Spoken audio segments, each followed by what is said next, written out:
ሰላም እንዴት ናችሁ? እንደተለመደው በጋት ቱቶሪያል ኦፊሻል ተዘጋጅቶ ወደ እናንተ የሚደርሰውን የጋት ኢንፎ ሲሪስ ዛሬም ወደ እናንተ እናደርሳለን።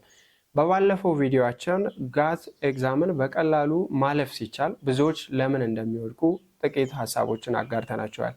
ዛሬ ደግሞ ጋትን በቀላሉ ማለፍ የሚቻልባቸውን አሪፍ መንገዶችን እንጠቁማቸዋለን። እንደሚታወቀው ችግርን ማወቅ የመፍትሄ ግማሽ አካል ነው እንደምንለው ባለፈው የጠቀስናቸውን ችግሮች ከለየን እነዛን ችግሮች መቅረፍ ደግሞ በቀላሉ እንድናልፍ ሊረዳ እንደሚችል ግልጽ ነው። ከነዛ መካከል የመጀመሪያው የጋት ፈተና ይዘትን በሚገባ መረዳት ነው። ብዙ ጊዜ እንደምንለው የጋት ይዘት ከለመድነው ከምንሰራበት ቅድመ ምረቃ ላይ ከተማርናቸው እውቀቶቻችን ብዙ ጊዜ የሚካተት ሳይሆን ከጠቅላላ እውቀት የኛን የማገናዘብ ችሎታ ማሰላሰልና የማመዛዘን ችሎታችንን የሚፈትኑ ሐሳቦችን የሚያካትት ስለሆነ እነዚህን ይዘቶች ወይም ደግሞ ስኮላስቲክ አፕቲቲዩድ የምንላቸውን ኳንቲቴቲቭ ሪዝኒንግ፣ ቨርባል ሪዝኒንግ፣ አናላይቲካል ሪዝኒንግ እና መሰል ይዘቶቹን በሚገባ መረዳትና ማስተዋል ያስፈልጋል። ሁለተኛውና በጣም ጠቃሚው መፍትሄ ደግሞ ለዚህ ፈተና የሚያስፈልጉንን ማቴሪያሎች ለመዘጋጀት የሚጠቅሙንን ዶክመንቶች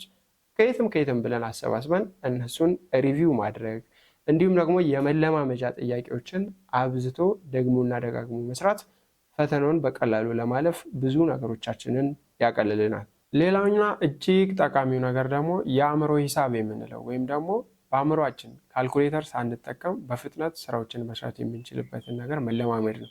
ብዙ ጊዜ ጋት ላይ የሚመጡ ጥያቄዎች ማቴማቲክስም ቢሆኑ ሰፊ የሆነ የማቴማቲክስ ጉዞ ወይም ካልኩሌሽን የሚፈልጉ ሳይሆን በቀላሉ የምናጣፋቸው አንዱም አንዱ አጥፋፍተን በቀላሉ ሶልቭ የምናደርጋቸው ጥያቄዎች ይበዛሉ። ስለዚህ ከካልኩሌተር ነፃ የሆነ የማቴማቲክስ አሰራር ቴክኒኮችን አብዝቶ መለማመድ ያስፈልጋል።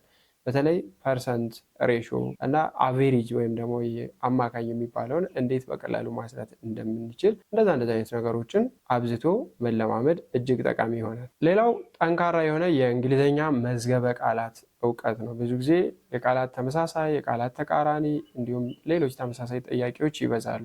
እንደነዚህ አይነት ጥያቄዎችን ለመስራት ብቸኛውና አሪፉ አማራጭ የመዝገበ ቃላት እውቀታችንን ማሳደግ ነው። ለዚህም ደግሞ በቀን ከ5 እስከ 10 ቃላትን ለመያዝ ብንለማመድ ወይም ብንሞክር በቀጣይ ዓመት ጋት ኤግዛም ላይ መቀመጥ የሚፈልግ አንድ ባለሙያ በቀን ከ5 እስከ 10 ቃላትን መሸምደድ ወይም ማወቅ ቢችል በዓመት ውስጥ በርካታ ቃላትን ማወቅ ይችላል። ስለዚህ ኤግዛም ላይ ያለውን ወርድ ፓወር በቀላሉ አሳድጎ በኮንፊደንስ ፈተና ላይ መቀመጥ ይችላል ማለት ነው። ሌላው በፈተና ሰዓት የጊዜ አጠቃቀም ቴክኒክ ነው። ብዙ ጊዜ አንዳንዶቻችን ወይም በርካቶች በሚባል ደረጃ ፈተና ላይ የምንሸወድበት ነገር ከባድ ጥያቄዎች ላይ ረጅም ጊዜ ወስዶ መድከም ነው። አንደኛ ጊዜያችን ይገላል፣ ሁለተኛ አእምሯችን ያደክማል። ስለዚህ ቀላል ጥያቄዎችን ቀድሞ መስራት፣ ከዛም ደግሞ የሚከብዱን ጥያቄዎች ዘለን አልፈን አንደኛ ቃላት በቃላት ወይም ደግሞ ፈተና በፈተና ጥያቄ በጥያቄ ተጋግዞ የመጀመሪያው ጥያቄ ቢከብደን ሌሎች ቀጣይ የምንሰራቸው ጥያቄዎች ሲቀሉን አእምሯችን ሪፍሬሽ ያደርጋል፣ ለሜሞራይዜሽን ጊዜ እንሰጣለን። ከዛም በተጨማሪ ደግሞ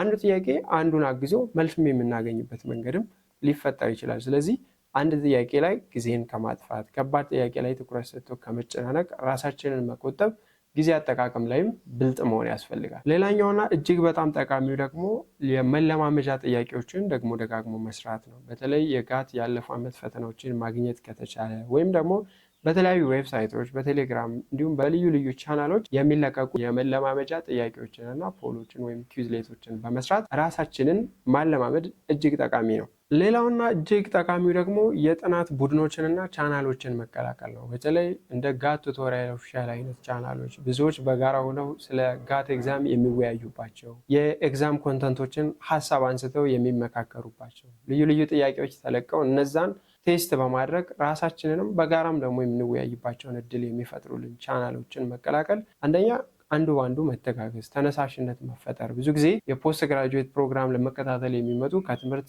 ረጅም ጊዜ ርቀው የቆዩም ከመሆን አንጻር የማንበብ ፍላጎት ልምድንም ለመቀስቀስ እንደነዚህ አይነት የጋራ የጥናት መድረኮችን መቀላቀል እጅግ በጣም ጠቃሚ ነው። ሌላውና እጅግ በጣም አስፈላጊው ደግሞ ለፈተና የምንመድበው የዝግጅት ጊዜ መጠን ነው። ብዙዎቻችን ፈተና ሬጂስተር ባደረግን ማግስት ነው ለዝግጅትም ራሳችንን የምናስነሳው። ነገር ግን ፈተናው ሬጂስተር የምናደርግበትና ፈተናው የሚጀመርበት ቀን በጣም የተቀራረበ ከመሆኑ ጋር ተያይዞ ጭንቀት ነው የሚያተርፈው በዚህ ሰዓት ለመዘጋጀት መሯሯጡ ማለት ነው። ስለዚህ ቀድሞ ወራትን ቢቻልም ከዓመት በፊት ራስን ቀድሞ ማዘጋጀት ሰፊ የሆነ ኮንፊደንሳችንን ከፍ የሚያደርግ ጥልቀታችንን ከፍ የሚያደርግ በራስ መተማመናችንን እና የውጤት አቅማችንንም ከፍ ብለን እንድንሰራ የሚያደርገን ስትራቴጂ ነው። ስለዚህ እንደነዚህ አይነት ሰፊ ጊዜ ወስዶ መዘጋጀት ስትፈልጉ ደግሞ እንደ ጋት ቱቶሪያል ኦፊሻል አይነት በቋሚነት ሲሙሌሽን፣ ያለፈው ዓመት ኤግዛሞች በጋራ እና ከነመልሳቸው ተቀናጅተው የሾርት ኖቶች፣ የኤግዛም ማቴሪያሎች፣ ልናነባቸው የምንችሉ ልዩ ልዩ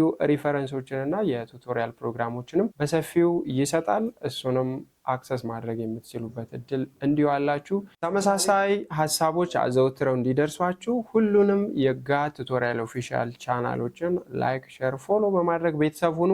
እንዲነሱላችሁ እዚሁ ቻናሎቻችን ላይ እንድናቀርብላችሁ የምትፈልጓቸው ሀሳቦች ካሉ ደግሞ ኮመንት ላይ አሳውቁን። መልካም የዝግጅት ጊዜ ከጋት ቱቶሪያል ጋር